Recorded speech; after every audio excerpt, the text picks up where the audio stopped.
দেওয়া আছে। লেখার পর যে আমরা জানি s equal two y minus c, সঞ্চয়ের অনলি ওয়ান পিস একটা সূত্র আছে, মাথায় রাখবা, s equal two y minus c।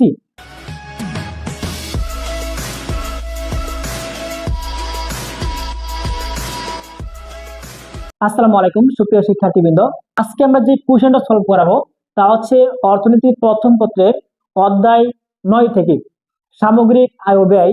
এখান থেকে আমরা একটা টপিক পড়াবো। টপিকটার নাম হচ্ছে সঞ্চয়। টপিকটার নাম কি বলতো? সঞ্চয়। আর সঞ্চয়ের টপিক থেকে আমরা যে কোশ্চেনটা পড়াবো তা হচ্ছে সঞ্চয় অপেক্ষক নির্ণয় করো। সঞ্চয় অপেক্ষক কিভাবে বের করা যায় আগে আমাদের এটা বুঝতে হবে। তো দেখো, সঞ্চয় টপিক থেকে আমরা মূলত দুইটা টপিক পড়ছিলাম এখানে, যে সঞ্চয় অপেক্ষকের সূত্র দুইটা। একটা হচ্ছে তোমার s equal to a plus S Y, আরেকটা সূত্র হচ্ছে তোমার s equal to a plus S Y, আরেকটা সূত্র হচ্ছে s equal to minus a plus S Y. ঠিক আছে? তো এখানে মনে রাখবা যে এই এসটা যে ছোট হাতের, ওয়াইটা বড় হাতের। তো এটা হচ্ছে সঞ্চয়ের সূত্র। আমরা 19-এ পড়ে আসছি যে a প্লাস বি হোল স্কোয়ারের সূত্র। আমরা কি পড়ছি? a square plus 2ab plus B square. এই যে এরকম যে সূত্র পড়ছো, এটা আমাদেরকে মুখস্থ করতে হয়েছে না? এরকম সঞ্চয়ের দুটো সূত্র আছে, s equal to a plus S Y, s equal to minus a plus S Y. এই দুটা সূত্র থেকে আমরা যে অঙ্কটা সলভ করব, এই অঙ্কটা সলভ করার পর আমাদের এই ক্যাটাগরির জন্য আনসার হয়, কারণ এগুলোর নামই হচ্ছে অপেক্ষক। এগুলোর নাম কি? অপেক্ষক। আনসার করার পর যদি এরকম স্টাইলের হয় তাহলে আমাদের আনসার সঠিক। প্রথমেই লাগবা দেওয়া আছে। প্রথম কি লাগবা? দেওয়া আছে। কি দেওয়া আছে বলতো? এই যে এগুলো লাগবা।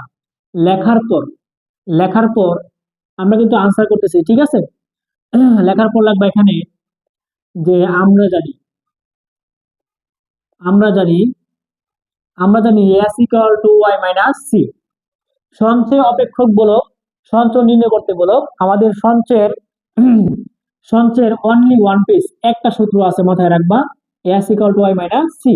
সঞ্চয় মানে আমরা একটা টপিক পড়াইছিলাম, একটা ক্লাস দিছি, আয় থেকে ব্যয় বাদ দিবা, যা থাকবো তা সঞ্চয়। এই যে আয় থেকে, সি মানে ভোগ, ভোগ মানে ভোগ, তোমার নিজের ক্ষেত্রে ব্যবহার করা, কোনো কিছু ব্যবহার করা, আয় করবা, ভোগ ব্যয় করবা, বাদ দিবা, যা থাকবো তা সঞ্চয়। তার মানে এই সূত্র দিয়ে আমরা অপেক্ষক বের করব। এখন মান বসাও এখানে। আমরা তো এস বের করবো, ওয়াই এর মান বলো তো আছে কিনা? ওয়াই আমরা রেখে দিব। চলো, ওয়াই আছে, S equal to A plus S Y, এই যে ওয়াই রেখে দিব। কারণ অপেক্ষক বের করতে গেলে চলক ঠিক থাকবে, তাহলে ধ্রুবকটা আনতে হবে, আর কিচ্ছু না। সির মানটা বসো, এই সির মান 100 প্লাস 0.5। আমাদের আর কিছু দরকার নাই। এই যে আই জি মান দেওয়া আছে, এগুলো জাস্ট তারা পেসে ফেলানোর জন্য উদ্যোগীকে দিয়ে দিচ্ছে, তাহলে আমরা এগুলো রেখে বাদ দিয়ে দিব, ঠিক আছে? এখন এক কাজ করো, এস, এই যে প্লাস টাইপ আসে, আচ্ছা আমরা এক কাজ করি এখানে, দেখো এই এস ওয়াই, এই যে ওয়াই লিখলাম, প্লাস 0.5 ওয়াই মাইনাস 100, যেখানে 100 মানে একটু গুছাইলাম, চলকটাকে নিয়ে আসলাম, ওয়াইটা কমন নাও, ওয়াই গেছে গা, কিচ্ছু নয়, আছে কত? 1 প্লাস ওয়াই গেছে গা, তাই কত? 0.5 মাইনাস কত?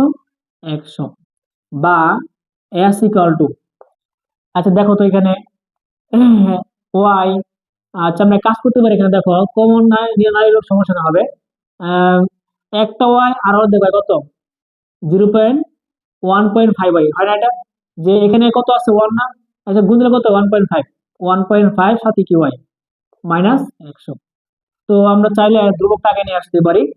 সুতরাং এই যে এস ঠিক রাখলাম এখানে, মাইনাস 100, এই যে মাইনাস 100, এ প্লাস কত? 1.5 বাই। দেখো সূত্র মিলছে কিনা? এই যে এস ঠিক আছে, এ মানে ধ্রুবক, সূত্র আগে মাইনাস, এই যে মাইনাস, এটা ধ্রুবক মানে একটা সংখ্যা, সংখ্যা মানে কার জায়গায়? এর জায়গায়, সূত্রে প্লাস, এই যে দশমিক মান, এটা কার মান? এই তোমার হচ্ছে এস এর মান, ওয়াই মানে যে ওয়াই। ঠিক আছে? তার মানে আমাদের এই যে এরকম স্টাইলে মিলছে, কিন্তু আমাদের এই সবগুলা মান বের করার পর এখানে আমাদের আনসার হবে, এটা লেখা দরকার নাই, এখানে আনসার হবে, জাস্ট বুঝাইলাম, তাহলে এটুকু লেখা দরকার নাই, এটা আমাদের আনসার। তো এরকম আরো সহজ টেকনিকে কিভাবে বের করা যায় আমরা একাধিক ক্লাসে ভিডিও আপলোড করতেছি, তোমরা অবশ্যই কমেন্টে জানাইবা কোন টপিকে ক্লাস লাগবে।